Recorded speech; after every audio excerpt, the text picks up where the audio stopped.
शांति पथ प्रदर्शन का स्वाध्याय हम सभी कर रहे हैं। क्षुल्लक श्री जिनेन्द्र जी वर्णी द्वारा विरचित। मंगलम भगवान वीरो मंगलम गौतमो गणी मंगलम कुंद कुंदाद्यो जैन धर्मोस्तु मंगलम। नमो अरिहंताणम नमो सिद्धाणम नमो आयर्याणम नमो उवज्जायाणम नमो लोये सवसाहुणम। पंच परमेष्ठी भगवान की जय। अगले 45 मिनट के लिए सभी प्रकार के पापों का त्याग करके सभी 9 बार नमोकार मंत्र पढ़ लें।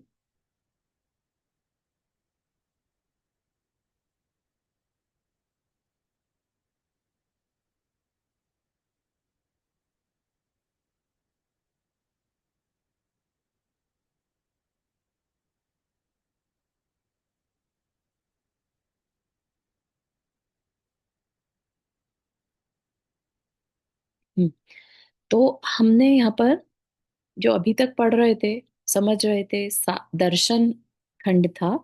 दर्शन यानी हमने अपनी श्रद्धा को क्लियर किया कि हम माने किसको, क्यों माने, है ना, मानना भी चाहिए कि नहीं, है ना, पर्पस क्या है हमारा, हम कौन है, ये सब हमने समझा।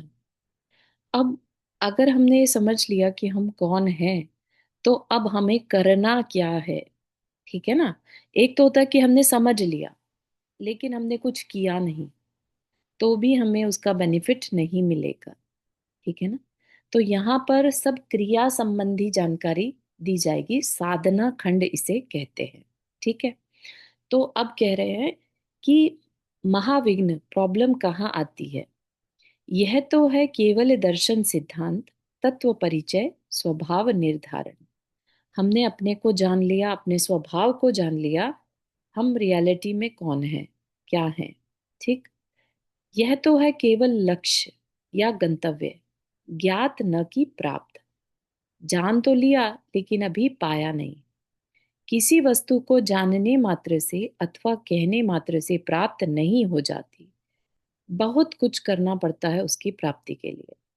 भोजन को जानने मात्र से पेट नहीं भर जाता और न कहने मात्र से, बहुत कुछ करना पड़ता है अन्न प्राप्ति के लिए और भोजन पकाने तथा खाने के लिए। ठीक है ना। भोजन कैसे पकता है, भोजन किस चीज से बनता है, वो सब हमने भी जान लिया। भोजन को कौन ग्रहण कर सकता है वो भी जान लिया, लेकिन फिर भी अगर हमने उसे पकाया ना और खाया नहीं, तो उसका कोई बेनिफिट नहीं है जानकारी का। ठीक है ना। तीर्थराज को जानने मात्र से पहुंचा नहीं जाता वहां, और न कहने मात्र से चलना पड़ता है उसके लिए। पहले पहले ग्राम को पीछे छोड़ते हुए और अगले अगले ग्रामों में प्रवेश करते हुए थोड़ा थोड़ा स्टेप बाय स्टेप आगे बढ़ते रहना होता है। महल की छत को जानने मात्र से पहुंचा नहीं जाता वहां, और न कहने मात्र से चढ़ना पड़ता है उसके लिए। पहले पहले सोपान को छोड़ते हुए और अगले अगले सोपान पर पग रखते हुए चलना होगा। न तो जान लेना पर्याप्त है प्राप्ति के क्षेत्र में, न कहना मात्र, और न किसी एक ग्राम या सोपान को प्राप्त करके संतुष्ट हो जाना मात्र। करते रहना है पूरे प्रयत्न के साथ, चलते रहना है पूरे उत्साह के साथ, चढ़ते रहना है पूरे धैर्य के साथ, उस समय तक जब तक कि प्राप्त ना हो जाए वह लक्ष्य। वाग विलास को प्रवेश नहीं इस क्षेत्र में। वाग विलास मतलब सिर्फ कहने से कार्य नहीं होगा, और न ही प्रमाद को।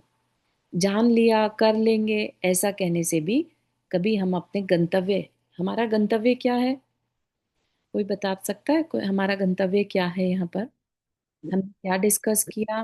कर्म को काट के मोक्ष में जाने का, शांति पाने का। शांति, पूर्ण शांति, आत्मिक शांति, है ना, वास्तविक शांति को पाने का हमारा लक्ष्य है। ठीक है ना। उसको हम दूसरे रूप में मोक्ष भी कह देते हैं। ठीक। तो यस, साहसी वीर को ही अधिकार है प्रवेश पाने का इसमें। आ मेरे साथ यदि वास्तव में प्राप्त करना चाहता है तो इसे, परंतु देख कहीं भी अटक नहीं जाना है, बराबर चलते रहना है मेरा पल्ला पकड़े, बराबर बढ़ते रहना है आगे आगे, न देखना है मुड़कर अपने पीछे, न दाएं बाएं न ऊपर नीचे। ठीक है। क्या कह रहे हैं, फोकस करके बिल्कुल दृढ़ फोकस के साथ आगे बढ़ना होगा। निश्चल करके चलना होगा अपनी दृष्टि को अर्जुन की भांति अपने लक्ष्य पर, और स्तंभित करके चलना होगा अपनी बुद्धि को। स्तंभित मतलब फिक्स करके, उसमें कोई भी भटकाव ना आने पाए। ध्रुव की भांति अपने गंतव्य पर। अनेकों आवाजें सुनाई देंगी तुझे, अनेकों दृश्य दिखाई देंगे तुझे, अपने आगे पीछे दाएं बाएं ऊपर नीचे अंदर बाहर, कुछ डरावने कुछ लुभावने और कुछ लजावने। याद रख कि कहीं सुन लिया उन्हें या देख लिया उनकी ओर तो पत्थर बनकर रह जाएगा। है ना, ऐसा कहीं कहीं मूवीज में कहते थे ना, वो विक्रम बेताल की कहानी सुनी होगी, है ना। अगर तूने मुझे मेरा जवाब नहीं दिया तो मैं ऐसे ही उड़ जाऊंगा, ये छोड़ ऐसे के चला जाऊंगा। छोड़ के चला जाऊंगा, है ना। तो और वो फिर भी चला जाता है, फिर आ जाता है, फिर उसे पकड़ के आगे बढ़ते हैं। तो इस तरह से जिस तरह की ये कहानियां हमने पढ़ी, ऐसा ही कुछ यहाँ पर सीन बता रहे हैं कि भाई तुम पत्थर के बन जाओगे। तो यहाँ पर पत्थर का मतलब ये नहीं है कि तुम वाकई में ऐसे पत्थर के जैसे हो जाओगे, लेकिन जैसे पत्थर एक यूजलेस चीज है, ऐसे ही तुम फिर से यूजलेस हो जाओगे। बड़ी मुश्किल से तो यहाँ तक पहुंचे हैं, है ना। बड़ा विकट है यह मार्ग, बच्चों का खेल नहीं है इस पर चलना।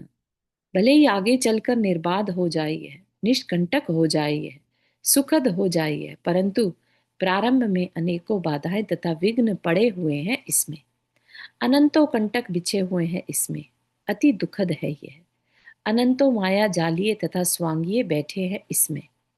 पद पद पर धोखा देंगे वे तुझे, पद पद पर फिसलाने का प्रयत्न करेंगे वे तुझे, ठगने का प्रयत्न करेंगे वे तुझे, और तू पहचान नहीं सकेगा उनकी माया को। तू जान नहीं सकेगा उनके स्वांग को, तू पकड़ नहीं सकेगा उनकी ठगी को। कोई चतुराई काम नहीं आएगी तेरी। बड़े चतुर कलाकार है वे, यदि पहचान पाए उन्हें तो फिर उनकी चतुराई ही क्या रही। केवल गुरुदेव ही समर्थ है उन्हें पहचानने के लिए, अन्य कोई नहीं, अन्य कोई नहीं। बस गुरु का पल्ला पकड़कर चलना होगा निर्भय। समझ ले कि उनका पल्ला छूटा कि तू गया। यानी गुरु का साथ, गुरु जो कह रहे हैं वैसे करते चलना। अनेकों साहसी वीर चले हैं इस पर, परंतु धराशायी होकर रह गए हैं सब, गुरु चरण शरण छूट जाने के कारण। कुछ तो पीछे मुड़कर चले गए वहीं जहां से आए थे, अर्थात कहां से आए थे, धन स्त्री कुटुंब में। और कुछ जो चाहते हुए भी लोक लाज के कारण न मुड़ सके उधर, वे मुड़ गए अपनी दाईं ओर, सकाम भावरूप निदान के प्रति, अर्थात अगले भव में प्राप्त होने योग्य राज्य वैभव या देव वैभव के प्रति। मतलब कि पीछे तो नहीं देखा उन्होंने, जिसको वो छोड़ कर आए थे, स्त्री कुटुंब आदि को छोड़कर आए थे, तो उसकी तरफ तो नहीं देखा, लेकिन दाएं बाएं मुड़ गए। यानी सीधे ना जाकर, लक्ष्य की ओर ना जाकर, बीच में थोड़ा ब्रेक ले लिया। यानी सकाम भावरूप निदान के प्रति निदान कर लिया कि अभी नहीं, आगे चलकर पहुंच जाऊंगा अपने लक्ष्य की ओर, है ना।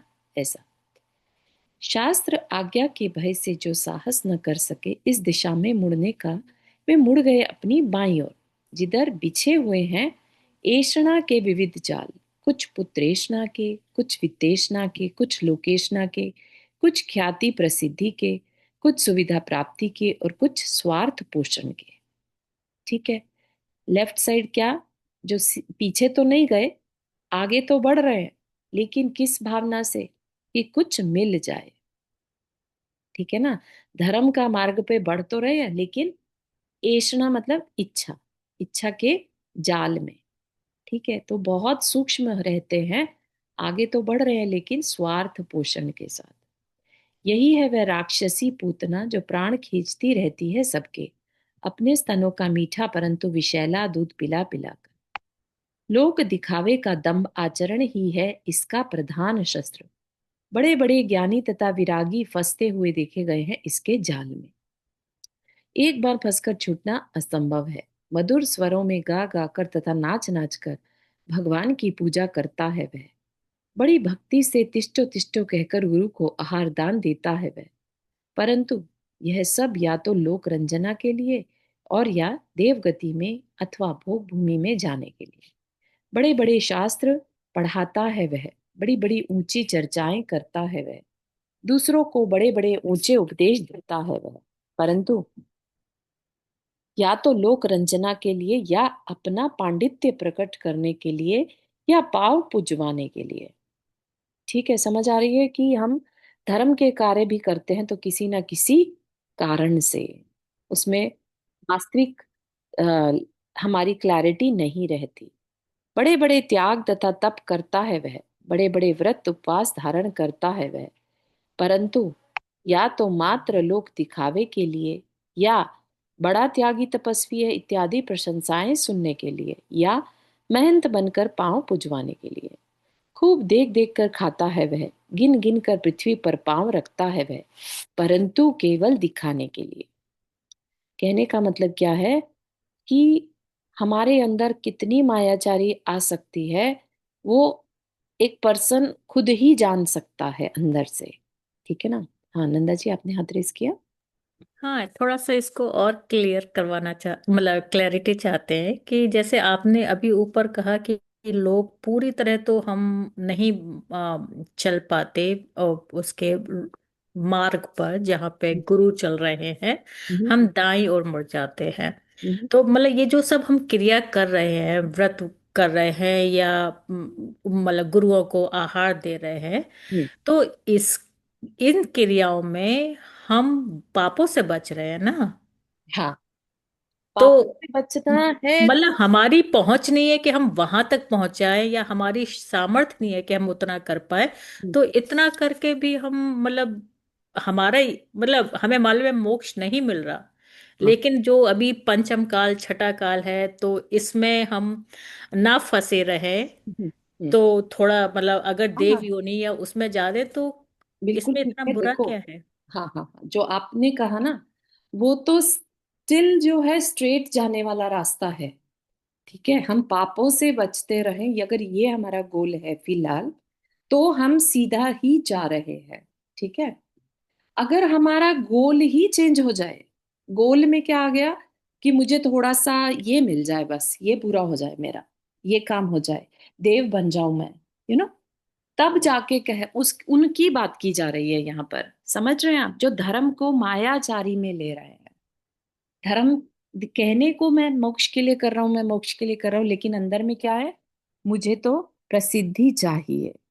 बड़े बड़े व्रत उपवास भी करे, लेकिन अंदर में खुद के क्लैरिटी ना हो, उनकी बात यहाँ पर की जा रही है। आपने जो बात कही उसमें ठीक है, हमें मालूम पड़ गया कि पंचम काल है, मोक्ष तो पॉसिबल नहीं है, और हम गृहस्थ हैं, गुरु के बताए रास्ते पर चल सकते हैं, लेकिन उनके जैसा बनने की सामर्थ्य अभी नहीं है। ठीक है ना। तो लेकिन गुरु क्या है, कौन है, और हमें उनके जैसा बनना तो है, अभी नहीं बन पा रहे हैं, वो मायाचारी नहीं है। ठीक है ना। तो यहाँ पर किसकी बात की जा रही है, मायाचारी की बात की जा रही है। समझ रहे हैं बात। मतलब दिखावे के लिए करना। दिखावे के लिए नहीं करना, हाँ, हम्म दिखावा नहीं होना चाहिए, क्योंकि दिखावा कौन करता होगा, सोचिए आप। दिखावा कुछ कौन लोग, करता है? हाँ, तारीफ पाने के लिए उसके है ना। लिए भी। जिसका लक्ष्य नहीं होगा वही दिखावा करेगा। अगर जिसको पता है कि ये पुण्य की क्रियाएं जो कर रहा है, भक्ति कर रहा है, किसके लिए कर रहा है, भले ही हम्म पुण्य के लिए कर रहा है, लेकिन सातिशय पुण्य के लिए कर रहा है, अगर कि भाई मुझे सातिशय पुण्य मिले ताकि मुझे आगे आगे भगवान के चरण हमेशा मिलते रहे, गुरुओं की वीतरागी गुरुओं की सेवा करने मिलता रहे। ठीक है ना। अगर बहुत फाइन लाइन है ना, मतलब हाँ, दो लोग सेम चीज कर रहे बिल्कुल हैं, बस बिल्कुल एक वही है बात कर कि रहे हैं। हाँ। सिर्फ मायाचारी कभी भी चेहरे से नहीं दिखती, तभी यहाँ पर कह रहे हैं कि वो कर तो रहा है मात्र दिखावे के लिए। नहीं मतलब एक है अंदर कि के कर रहा है भाव। कि मेरे को गुरुओं का साथ मिलता रहे उनकी सेवा करने का, और एक है कि मुझे वाहवाही मिलती रहे, बस इतना सा बिल्कुल फर्क बिल्कुल है। बिल्कुल। अंदर के भाव पे डिपेंड करता है मतलब। हाँ, एक बहुत पर अच्छा। देखो, दोनों गुरु की सेवा कर रहे हैं। एक इसलिए कर रहा है कि मुझे बस जन्मों जन्मों तक, जब तक मोक्ष ना पालूं, ऐसे ही वीतरागी गुरु की सेवा मिलती रहे। ठीक है। एक कर रहा है कि मेरा ना काम कोई भी रुके ना, मेरा व्यापार अच्छा चलता रहे, मेरी फैमिली पर कोई तकलीफ ना आए। समझ रहे हैं आप। तो जो सिर्फ अपने करंट पर्याय के बारे में सोच रहा है, वो क्या है? मिथ्यात्वी है। चाहे वो गुरु की सेवा भी कर रहा हो, लेकिन क्या कहलाएगा? मिथ्यात्वी कहलाएगा। लेकिन जो अपने आगे आने वाले जन्मों तक की बात सोच रहा है कि मुझे जन्म जन्म तक ये बस ये वीतरागी गुरु की सेवा करने मिले, तो वो क्या कहलाएगा? वो कुछ नहीं करते हुए भी सम्यक दृष्टि कहलाएगा। डिफरेंस समझ रहे हैं? बहुत अच्छा। हाँ हाँ, बिल्कुल बिल्कुल। ठीक है, तो अभी उसको यहाँ पर क्लैरिटी कर दे रहे हैं कि क्रियाएं भी करो तो ऐसा नहीं कि किस लिए कर रहे हो, ये तो पता रहे ना, क्लैरिटी होनी चाहिए। ठीक है ना, कि क्रियाएं जो हैं वो कृत्रिम ना हो। ठीक है, कहाँ तक कहा जाए सभी क्रियाएं कृत्रिम होती हैं उसकी उसकी किसकी? जिसका कि फोकस क्लियर नहीं है। ठीक है, यदि गुरु कृपा प्रसाद से कदाचित कोई एक आध निकल भी भागा वहां से, तो चला गया नीचे धरातल में। क्यों? हो गया निश्चयाभासी। अभिमान हो गया अपनी बुद्धि पर, ज्ञान पर। ओह, मैं इतना महान, क्या जाने ये बेचारे रंक मेरे सामने। बाह्य क्रियाकांड में उलझकर भूल गए हैं अपने आप को। क्या पता इन्हें किसे कहते हैं? जीव तत्व चिदानंद भगवान। अंतरंग से शून्य है इनका सर्व आचार। ये क्या कह रहे हैं? कि अगर कोई खाली निश्चयाभासी बनकर रह जाए, निश्चयाभासी मतलब जिसने अपने को तो जान लिया, लेकिन अब क्रियाओं को मिथ्या मानता है। ठीक है, उसकी बात कर रहे हैं। उसको क्या होगा? अंदर में गर्व होगा अपने ऊपर, और बाकी सबको वो तुच्छ दृष्टि से देखने लगेगा। क्या समझेगा? अरे ये जो कर रहे हैं ना, इन्हें कुछ नहीं मालूम, ये तो सिर्फ बाहर के क्रियाकांड कर रहे हैं। क्रियाकांड वर्ड यूज करेगा वो। ठीक है ना, आप बेकार के क्रियाकांडों में पड़े हो। असल में तो अपने चिदानंद भगवान को जानो, बस उसको जानो और सिद्धोहम बुद्धोहम करते रहो। ये क्या है? निश्चयाभासी। इसको क्या कहा? इसको भी मिथ्यात्वी कहा। क्यों? क्योंकि एकांत से चल रहा है, और एकांत जहां पर है वो मिथ्यात्व है। अगर आपको मिथ्यात्व के 5 भेद मालूम हो, है ना, एकांत, विनय, संचय, विपर्य। ठीक है ना, तो एकांत जहां पर भी होगा वहां मिथ्यात्व होगा ही होगा। तो जो निश्चय को भी जानता हो, डजंट मैटर, है ना, सिर्फ निश्चय को जान लेने से काम नहीं चलता। श्रावक के लिए जो जरूरी क्रियाएं हैं वो भी करना होगा। ठीक है ना, उसका अगर वो नहीं करेंगे तो फिर हमारे अंदर अभिमान आ जाएगा। ठीक, तो कह रहे हैं कि अंतरंग से शून्य है। कैसा देखेगा वो सबको? कि ये सब तो अंतरंग से शून्य है, मेरे को ही सबसे ज्यादा नॉलेज है, मैं अपने को जानता हूं, इसलिए मैं ही सर्व ज्ञानी हूं। ठीक है, जड़वाद के अतिरिक्त और क्या कहा जा सकता है इसे? भगवान निकाले इसको इस अंधकूप से, पकड़ मेरा हाथ, मेरी ही भांति विचार, मेरी ही भांति बोल, सिद्धो हम बुद्धो हम, निहिसो सर्गो हम, निरंजनो हम, अलिप्तो हम, पूर्णो हम, साक्षी मात्रो हम, ब्रह्मस्मि। ये कौन कहता है? निश्चयाभासी। ठीक है ना, उसे लगता है अगर मैं सिद्धोहम सिद्धोहम सिद्धोहम पढ़ता रहूं तो मेरा काम तो हो जाएगा। ठीक है, अब आगे कहते हैं, देख, उठ गया अब तू इस जड़ जगत से ऊपर, और पहुंच गया चेतन लोक में, जहां न कोई छोटा है न बड़ा, न इष्ट न अनिष्ट, न ग्राह्य न त्याज्य। हो गया अब तू जीवन मुक्त, जो चाहे कर, जो चाहे खा, जो चाहे पी, जो चाहे पहन, जहां चाहे रह, जो चाहे विचार। तुझे क्या आवश्यकता है किसी की पूजा अथवा विनय करने की? तुझे क्या आवश्यकता है किसी का सम्मान करने की या किसी को नमस्कार करने की?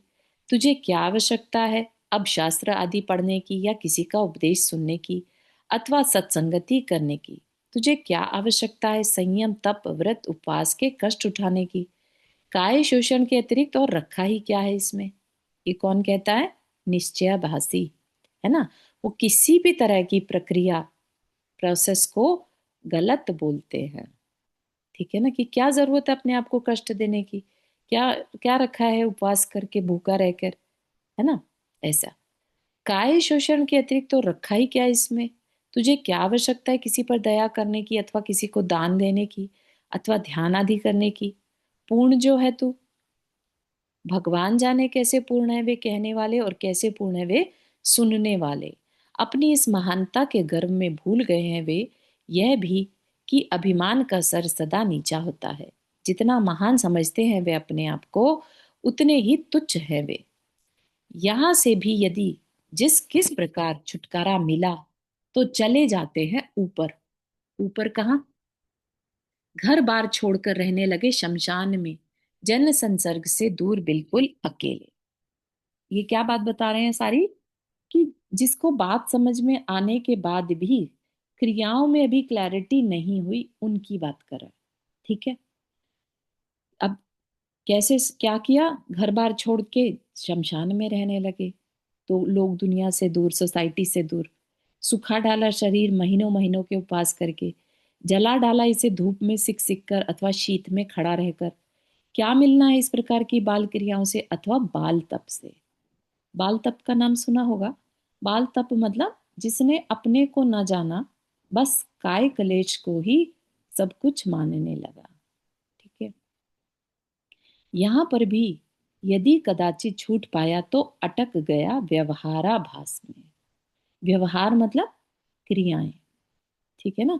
तो खाली क्रियाएं करते रहना है, अगर कोई लग जाए तो वो भी काम नहीं चलेगा। खाली व्यवहाराभासी भी नहीं चलेगा, और खाली निश्चयाभासी भी नहीं चलेगा। ठीक है ना? तो हर चीज की अभी बता रहे हैं कि क्रियाएं कैसे करनी। या निश्चयाभासी क्या हुआ? निश्चयाभासी होता है जो अपने को जान तो ले कि हम्म। मैं ही भगवान हूं, मैं ही सिद्ध बनने की सामर्थ्य है मेरे अंदर। ठीक है? तो वो अपने आप को अभी की अभी सिद्ध मानने लगता है। सिद्धो हम, मैं ही सिद्ध हूं। ठीक है ना? मैं फ्यूचर में सिद्ध होऊंगा, आज तो नहीं हूं ना। हम्म। राइट? लेकिन मुझ में सिद्ध बनने की शक्ति है, ये हमें मानकर चलना होगा। अगर हम ये नहीं मानेंगे तो फिर हम क्रियाएं करके पाप कर्म की निर्जरा कैसे करेंगे? है ना? तो इसलिए सब कुछ जान के तब जाके विवेक के साथ आगे बढ़ना होगा। ठीक है? तो कह रहे हैं कि व्यवहाराभासी भी नहीं बनना, कि सिर्फ क्रियाओं में ही पढ़कर रह गए। ठीक है ना? तो वो चीज को भी यहाँ पर मना किया जा रहा है। समझ में आ रही है किसी को? कुछ डाउट तो नहीं है? क्वेश्चन? जी समझ में आ रही है। हम्म। यहाँ पर मंदिर में पूजा करते हैं तो कई लोग ऐसे ही बोलते हैं, क्रिया कांड में क्या पड़ा है, स्वाध्याय कर लो। हाँ, मैं बोली बिल्कुल स्वाध्याय तो बाद में करेंगे घर में, अभी तो पूजा कर ले आए हैं तो। बिल्कुल बिल्कुल बिल्कुल बिल्कुल। ठीक है ना? बात समझ में आ रही है कि वो फिर क्रियाओं को इग्नोर करने लगते हैं। क्रियाओं में क्या रखा है, अगर तुमसे नहीं हो रहा है वो अलग बात है। ठीक है ना? लेकिन क्रियाओं में क्या रखा है, ऐसा नहीं। ठीक है ना? सट आवश्यक है तो करना तो चाहिए। हाँ, षड आवश्यक भी है। यहाँ पर उन षड आवश्यकों को क्यों आवश्यक बताया है वो बात बताई जाएगी। जी। ठीक है? तो अपने अंदर ऐसे भाव ही नहीं आएंगे कि ये आवश्यक है, हमें नहीं पता, हम तो बस कर रहे हैं। ऐसा भी नहीं करना। बिना समझे आवश्यक कह दिया किसी ने और इसलिए कर रहे हैं, ऐसा नहीं।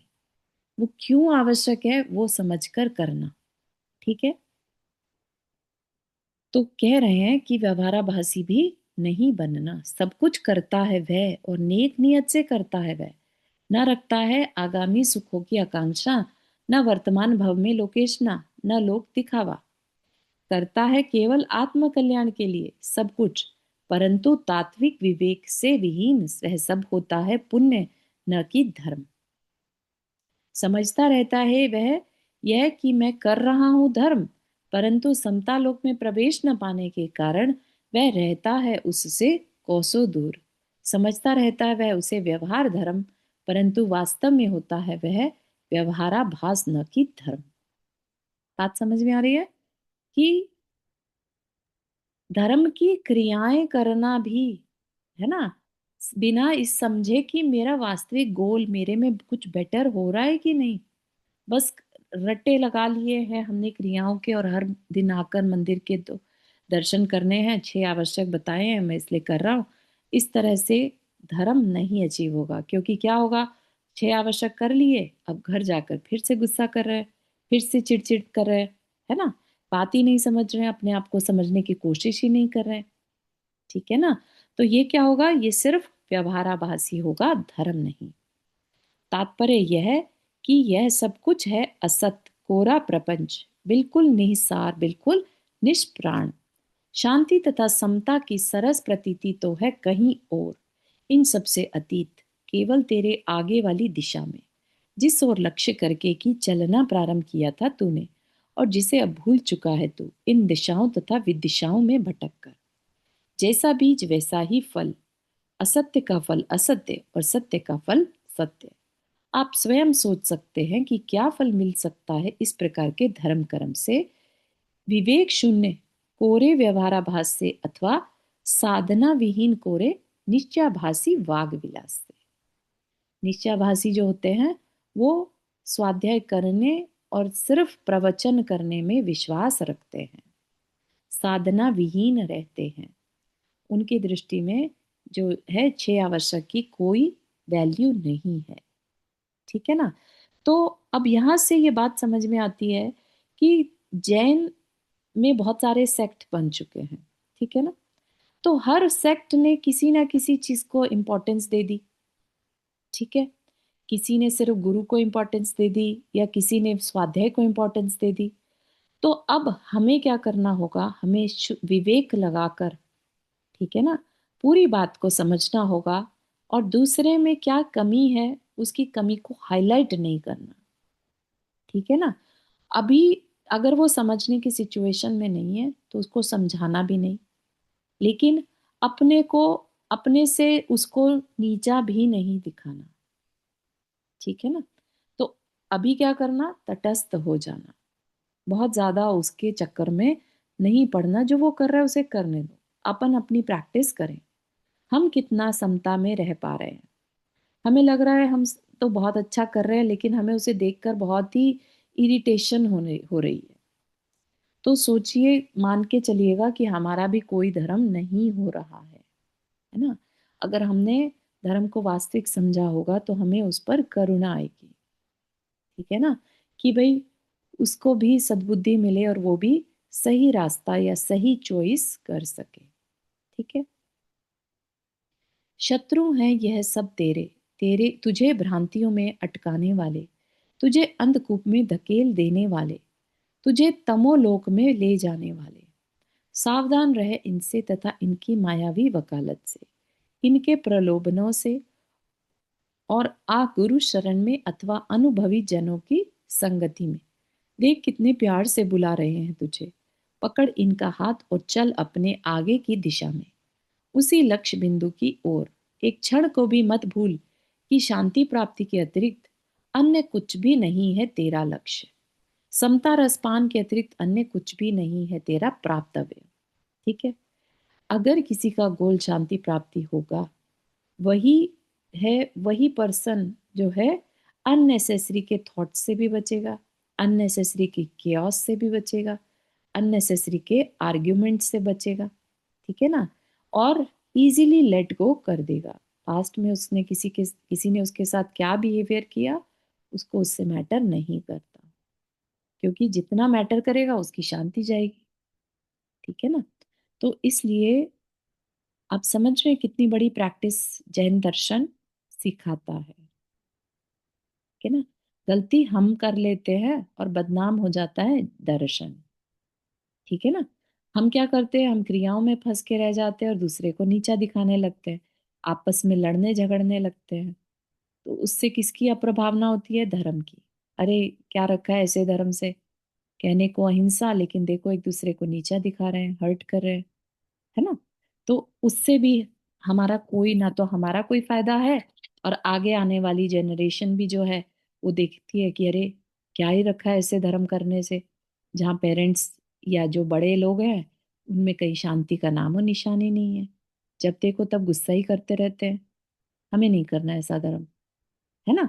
कितनी बड़ी जिम्मेदारी थी हमारे ऊपर कि हमें देख रहे थे, नोटिस कर रही थी यंग जनरेशन, और हमने अपने ईगो में दूसरे को नीचा दिखाने के चक्कर में या दूसरे से लड़ने झगड़ने में धर्म को लेकर पीछे नहीं हटे। ठीक है ना। तो ये पंचम काल का प्रभाव कह लीजिए कि यहाँ पर गोल से तो दिमाग हट चुका है, थोड़ा बहुत धर्म समझकर जो क्रियाएं समझी हैं उसी में ही घमंड करने लगा है और अपने को धर्मी मानकर सब गड़बड़ हो गई है। ठीक है ना। षडलेशा वृक्ष समता की प्राप्ति के लिए अपनी प्रत्येक प्रवृत्ति का सूक्ष्मता से अवलोकन करना अत्यंत आवश्यक है, क्योंकि मेरी प्रत्येक प्रवृत्ति काशायिक भावों से रंगी होती है। समझ रहे हैं आप। यहाँ पर किस पे फोकस करना, दूसरे पे नहीं कि वो क्या कर रहा है, मैंने जो किया वो क्यों किया ये मुझे पता होना चाहिए। क्या कह रहे हैं, समता की प्राप्ति के लिए अपनी प्रत्येक प्रवृत्ति का सूक्ष्मता से अवलोकन करना अत्यंत आवश्यक है। सूक्ष्मता से, क्योंकि जैसे कि हमने कोई पूजा पाठ की है ना, हमारे अंदर क्या भाव थे ये तो हम ही जान सकते हैं, और वो हमें कब पता चलेंगे, जब हम शांति के साथ बैठेंगे, तब रियलाइज होता है कि हमने वास्तव में ये पूजा करी थी तो क्या भाव चल रहे थे। कुछ इच्छा तो नहीं थी कि वो पूरी हो जाए, बस इसके लिए पूजा कर रहे। ठीक है ना। तो ये प्रवृत्ति की सूक्ष्मता से अवलोकन जरूरी है, क्योंकि हर प्रवृत्ति मतलब मन वचन काय की क्रिया जो है उसके पीछे हमारी कषायें होती हैं। कहीं ना कहीं हमें अगर लोभ जागृत हो गया तो कोई ना कोई इच्छा पूर्ति के लिए कार्य करने बैठ जाएंगे। किसी साधु के दर्शन, किसी मुनि के दर्शन इसलिए करने जाते हैं कि हमारा काम बन जाए, है ना। तो ये एक एक अपने एक्शन के पीछे क्या भाव है ये देखना, मन से विचारने का, वचन से बोलने का तथा शरीर से चेष्टा करने का जो कोई कुछ भी काम मैं करता हूँ वह सब किसी न किसी कषाय से प्रेरित होता है। हमें केवल बाहर की प्रवृत्ति दिखाई देती है, परंतु वह कषाय नहीं जिसकी गुप्त प्रेरणा से वह अस्तित्व में आ रही है। ठीक है। तीक्ष्ण प्रज्ञा के द्वारा उन्हें पकड़े बिना उनकी निवृत्ति का पुरुषार्थ संभव नहीं, और उनसे निवृत्त हुए बिना समता का स्वप्न देखना वास्तव में साधना का उपहास है। उपहास मतलब मजाक है। ठीक है। तो क्या कह रहे हैं, तीक्ष्ण प्रज्ञा। तीक्ष्ण प्रज्ञा क्या होती है, विवेक की दृष्टि। ठीक है। हमने कोई काम किया, हमने कोई क्रिया की, अगर हम वास्तव में अपनी शांति चाहते हैं तो हम उसको एनालाइज जरूर करेंगे। एनालाइज कैसे करेंगे, हमने जो कार्य किया उसमें हम बायस्ड हुए बिना, अपने को जस्टिफाई किए बिना, अपने साथ ट्रूथफुल रहकर जो है सो है ना। हमने लालच में किया या हमने वास्तविक धर्म को किया, जैसे भी किया, ठीक है ना, तो वह जो अनबायस्ड हमारा एनालिसिस होगा वो क्या कहलाता है, प्रज्ञा, हमारी विजडम। तीक्ष्ण प्रज्ञा के द्वारा उन्हें पकड़े बिना, किन्हें पकड़े बिना, जो गुप्त कषाय है पीछे से, जो हमें कहती है ये करो। गुस्सा आया तो दूसरे को नीचा दिखा दो, बुरा भला कहो। समझ रहे हैं आप, कभी गुस्सा आता है, अगर किसी ने कुछ कह दिया और हमें तेज गुस्सा आ गया, ठीक है ना, तो अंदर से एक आवाज आती है, इसको सुनाओ दो चार। उस आवाज के बिना हम गुस्से में कुछ बड़बड़ा नहीं सकते। कंटिन्यूअस ये अंदर से प्रोसेसिंग चलती रहती है, अब नेक्स्ट क्या करना है, इसको किस चीज से तकलीफ हो सकती है, इमीडिएटली वो तक ध्यान आ जाता है। होता इतना फास्ट है कि हम उसको रियलाइज नहीं कर पाते कि ये हमारी ही कसाई करवा रही है। ठीक है ना। जितनी तेज कसाई होगी उतना ज्यादा हर्ट करने का मन करेगा दूसरे को। ठीक है ना। तो इस अपनी ही उन कसायों को देखने की बात यहाँ पर कही जा रही है। अगर वो देखना नहीं सीखा तो फिर समता का स्वप्न देखना बंद कर दो। यहाँ पर इतनी बड़ी बात कही जा रही है, तो क्या हम वो करने के लिए रेडी हैं। ठीक है ना। हमें अपने अंदर झांकना होगा कि क्या हम वो करने के लिए रेडी हैं, तब तो हम आगे बढ़ें। अगर हम कहीं रही हमसे नहीं होता, हम तो जैसे हैं ठीक है, तो फिर हम क्या करते रहेंगे? हम क्रियाएं करते रह जाएंगे, लेकिन हमें कोई चेंज नहीं आएगा। और फिर हम धर्म को बदनाम कर देते हैं, है ना। हमने व्रत नियम लिए लेट से, लेकिन अब हमसे भूख बर्दाश्त नहीं हो रही, तो क्या होगा? और तेज गुस्सा आएगा। हमारे हिसाब से काम क्यों नहीं हुआ? हमने जैसा कहा था, जितने बजे कहा था उतने बजे तक खाना रेडी क्यों नहीं किया? ठीक है ना कहीं उसमें कमी निकालने का मन करता रहेगा। क्यों? क्योंकि क्रोध कषाय पर कोई कंट्रोल नहीं है। हमने नोटिस ही नहीं किया कि हमारे अहंकार से हमें गुस्सा आ रहा है। व्रत नियम तो हमने लिए थे अपनी आत्मा के कल्याण के लिए, लेकिन अब गुस्सा करके हमने उस पर और कर्म बांधने शुरू कर दिए। ठीक है ना। तो जब तक एनालिसिस नहीं होगा, गुस्सा एक बार आ गया, इट्स ओके। नेक्स्ट टाइम उसमें चेंज आना जरूरी है। नेक्स्ट टाइम सेम सिचुएशन आई तो फिर से हम सेम गुस्सा कर लेंगे, तो फिर कोई बात फायदा नहीं है। You know. तो इम्पोर्टेंट है हम अपने को एनालिसिस करें। ठीक है। बात समझ में आ रही है? करने का मन बनाएंगे ना, ऐसा तो नहीं कि उसे छोड़ देंगे। कोशिश कोशिश करेंगे। और मतलब करनी तभी हो सकता है कुछ। कोशिश, क्योंकि वाकई में अपने आप पे कंट्रोल नहीं होता है। और इच्छा नहीं जब होती कोई बिल्कुल। विषम विपरीता वो आती है तो, लेकिन वाकई में सही बात है कि एक बार कर लिया तो कम से कम रिपीट तो ना करें सेम हाँ, गलती को। विपरीत परिस्थिति तो देखो आती है, अग्रीड। ठीक है। उस टाइम हमने हमारी कौन सी कषाय जागृत हो, ये हमें एनालिसिस करना बहुत जरूरी है। कोई भी आपकी खुद की मनोवृत्ति को नहीं जानता। ठीक है ना। आपको खुद एनालिसिस करना होगा। जिसको अपने गुस्से पर लेट से वर्क करना है, तो वो खुद बैठकर फील रियलाइज करे कि उसने गुस्सा जब आया था तो किस वजह से आया था। सामने वाले ने बात नहीं मानी, या सामने वाले ने उसको नीचा दिखा दिया, उसका ईगो हर्ट हो गया, इस वजह से गुस्सा आ गया, या भूख लग रही थी, या थकान हो रही थी। ये सब बातें हमें खुद पता होनी चाहिए। ठीक है ना। तब जाके, और कसाई पे कंट्रोल नहीं किया तो फिर हमारा कोई भी एक्शन, सब कर्म तो बंधते ही रहेंगे। है ना। वही यहाँ पर अब आगे बताया जा रहा है 6 लेश्या का, कि जो हमारी ये गुप्त कषायें हैं, जिनकी वजह से हम मन वचन काय की क्रिया करते हैं, ये 6 डिग्रीज में होती हैं। तीव्रतम, तीव्रतर, तीव्र, मंद, मंदतर, मंदतम। ठीक है। तो मंद कषाय और तीव्र कषाय, ये 2 वर्ड आपने सुने होंगे। ठीक है। तीव्र कषाय जब हम कहते हैं, इसका मतलब हमारे भाव खराब थे, हमारी कषाय तेज थी। तीव्र कषाय यानी खराब विचार या खराब एक्शन। ठीक है। और मंद कषाय वर्ड यूज करें तो हमारी कषाय अच्छी थी। ठीक है। तो मंद कषाय मतलब अच्छी कषाय, और तीव्र कषाय मतलब खराब। ठीक है। कलापूर्ण बनाने के लिए इन्हें 6 रंगों से उपमित किया गया है, क्योंकि जीव के प्रति क्षण के परिणाम इन कषायों से रंगे हुए होने के कारण ही चित्र विचित्र दिखाई देते हैं। तीव्रतम भाव की उपमा कृष्ण या काले रंग से दी जाती है।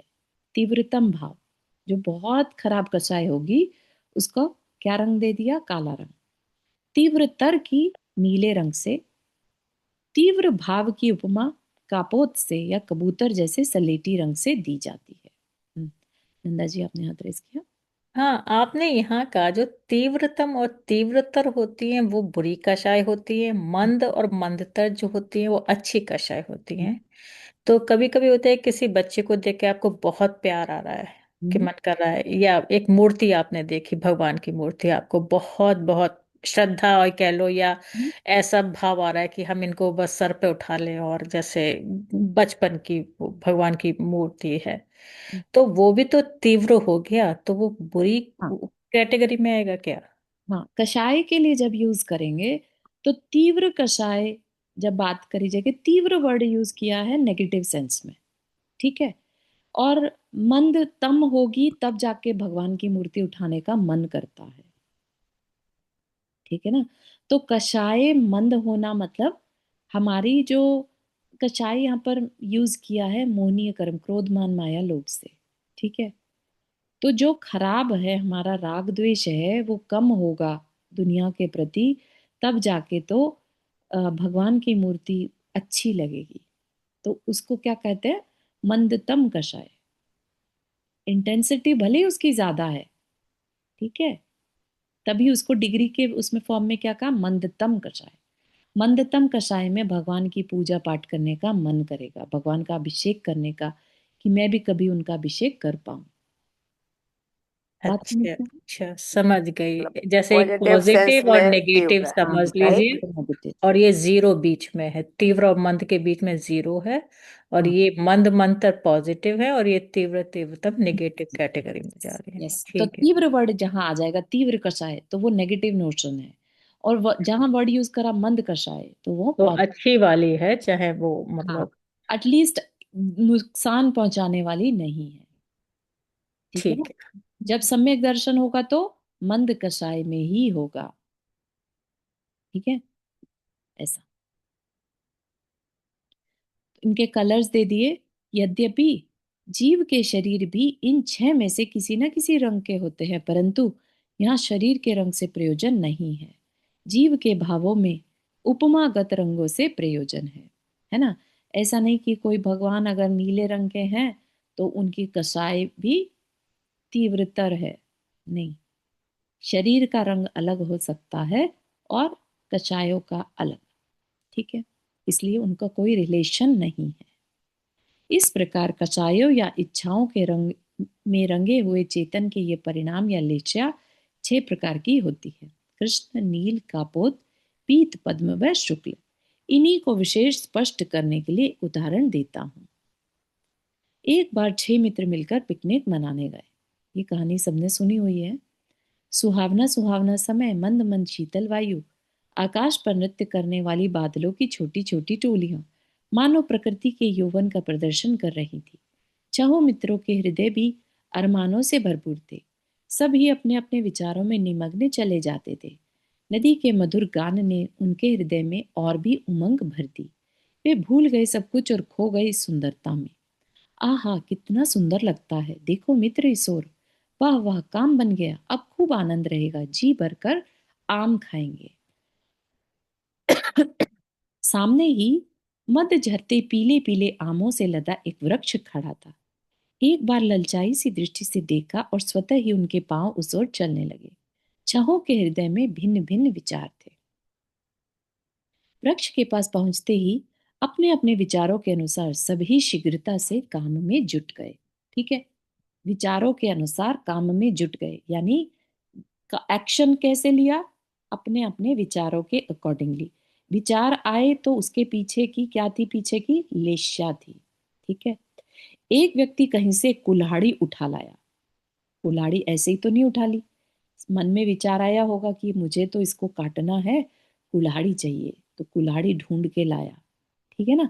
बहुत सारे एक्शन किए, लेकिन उससे पहले ही कुल्हाड़ी चाहिए, उसने कुछ तो प्लानिंग की होगी ना, कुल्हाड़ी का करना क्या है, कि मुझे वृक्ष को काटना है, ठीक है ना। कितना डीप मीनिंग निकल के आ रहा है कि कुल्हाड़ी एक्शन है, कुल्हाड़ी उठा के लाना, ठीक है ना, पेड़ को काटना। लेकिन अंदर ही अंदर भाव क्या है, कि ये जो फल है मुझे जितने चाहिए, मुझे तो उससे मतलब है। पे- पेड़ एक बार कट जाएगा तो मुझे तोड़ने में इजी होगा, फिर मुझे परवाह नहीं किसी को मिले चाहे ना मिले, ठीक है ना। तो ये भाव हो गया ना। तो कुल्हाड़ी उठा के ले आया, बजाय दूसरे की कोई परवाह करे, ठीक है। और जिसे लेकर वह वृक्ष पर चढ़ गया और आमों से लदफद एक टहनी को काटने लगा। यह देखकर दूसरा मित्र उसकी मूर्खता पर हंसने लगा। बोला, अरे मूर्ख, क्यों परिश्रम व्यर्थ होता है। जितनी देर में इस टहनी को ऊपर जाकर काटेगा, उतनी देर में तो नीचे वाला यह टहना ही सरलता से कट जाएगा। टहनी पर तो 10-5 ही आम लगे हैं, छोका पेट भी न भरेगा। इस टहने में सैकड़ों लगे हैं, एक बार नीचे गिरा लो, फिर जी भरकर खाओ और साथ में घर भी बांध कर ले जाओ। यह सुनकर नीचे खड़ा वह तीसरा मित्र अपनी हंसी रोक न सका और बोला, अरे भोले, यदि घर ही ले जाने हैं तो नीचे आओ। मैं तुम्हें और भी एक सरल उपाय बताता हूँ। वृक्ष पर चढ़ने से तो चोट लगने का भय है तथा अधिक लाभ भी नहीं है। नीचे ही खड़े रहकर इसे मूल से काट डालो। वृक्ष थोड़ी देर में नीचे गिर जाएगा, फिर बेखटक से खाते रहना और जितने चाहो भरकर घर ले जाना। भैया, मैं तो एक छकड़ा लाकर सारा ही वृक्ष लाद कर घर ले जाऊंगा। कई दिन आम खाऊंगा और साल भर ईंधन से रोटी पकाऊंगा। छकड़े वाला अधिक से अधिक 5 रुपए लेगा और ऐसा कहकर मूल में कुठार चलाने लगा। शेष 3 मित्र अंदर ही अंदर पछताने लगे कि व्यर्थ इन दुष्टों के साथ आए।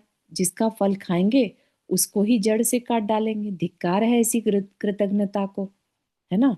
मित्र होते हुए भी ऐसे भाव हो सकते हैं। ठीक है, कौन समझाए अब इनको। प्रभु इन्हें सद्बुद्धि प्रदान करे। साहस बटोरकर उनमें से एक बोला कि भो मित्र, तनिक ठहरो, मैं एक कथा सुनाता हूँ, पहले वह सुन लो, फिर वृक्ष काटना। तीनों चुप हो गए और कथा प्रारंभ हुई। ठीक है, तो यहीं तक, क्योंकि समय हो गया है तो आज की कहानी को यहीं तक रखते हैं। और कल हम क्लास नहीं हो पाएगी, थर्सडे है, थैंक्सगिविंग, तो थोड़ा सा कमिटमेंट है। I hope it's okay. अपन नेक्स्ट वीक इसको कंटिन्यू करेंगे। नेक्स्ट वेडनेसडे होगी ना इसकी फिर? Wednesday, yes. जी, ठीक है ना। तो बात समझ में आ रही है यहाँ पर। अपने को, अपने अंदर के भावों को देखना होगा।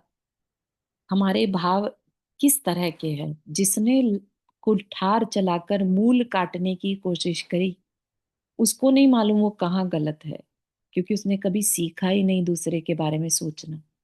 उसने सिर्फ अपने बारे में सोचना सीखा। यानी यहाँ पर ये कहानी क्या बता रही है कि जितना हम सेल्फिश होंगे उतना हम धर्म से दूर होंगे। धर्म हमें सेल्फिश होना नहीं सिखाता। ठीक है, सेल्फ रिस्पेक्ट सिखाता है। ठीक है ना, सेल्फ की केयर करना सिखाता है, लेकिन सेल्फिश होना नहीं सिखाता। तो जो काटने वाला है वो कृष्ण लेशिया वाला हो गया ना। हाँ, और फिर जो दूसरा है वो काट रहा है वो कृष्ण लेचा वाला। जो टहनी को काट रहा है, बड़े टहने को काट रहा है, तने को काट रहा है, वो नील, नील लेचा। और जो छोटी टहनी को काट रहा है वो ना, कापुत। वो कापोत। और बाकी की 3 हो बाकी के 3 क्या होंगे? अच्छी लेचा वाले की आम चाहिए ना हमें, टहनी को क्यों नुकसान हाँ पहुंचाए, हाँ है ना। एक कहेगा कि पक्के पक्के ले लो ना, कच्चे को क्यों तकलीफ दे, कच्चे अभी लगे रहने दो, है ना। और एक कहेगा कि नीचे पड़े हुए जो हैं वो ही उठा लो ना, क्यों, अभी जो लगे हैं वो पक्के नहीं है, उनको पकने दो, जो पड़े हैं उसी से हमारा काम चल जाएगा। उसके अंदर क्या है, आप देख रहे हैं, संतोष है तो ना। वो शुक्ल लेशिया होगी। हाँ, तो हमें सेल्फिशनेस से किस तरफ जाना है? अपने अंदर संतोष लेकर आना है, वही धर्म है। ठीक है, तो कषाय हम किल ना भी करें, लेकिन अपने कषायों को डायरेक्शन दें। अच्छी बात। हाँ, बात हो गई क्लियर? हम्म, कुछ कहना चाह रहे हैं? जी। चलिए, जिनवानी स्तुति। जावाणी के ज्ञान से सूझे लोकालोक, सो वाणी मस्तक तरो सदा देत हो दोख। हे जिनवाणी भारती तो ही जपो दिन रहन, जो तेरा शरणा गहे सो पावे सुख चैन। 9 बार नमक करना।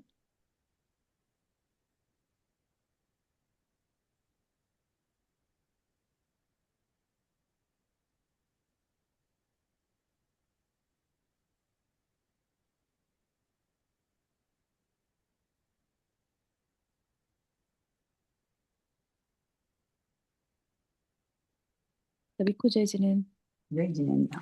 जय जिनेन्द्र सभी को। जय जिनेन्द्र सभी को। जय जिनेन्द्र एंड हैप्पी थैंक्सगिविंग। जय सेम जिनेन्द्र टू यू। सभी को। Thank you. Thank you, thank you.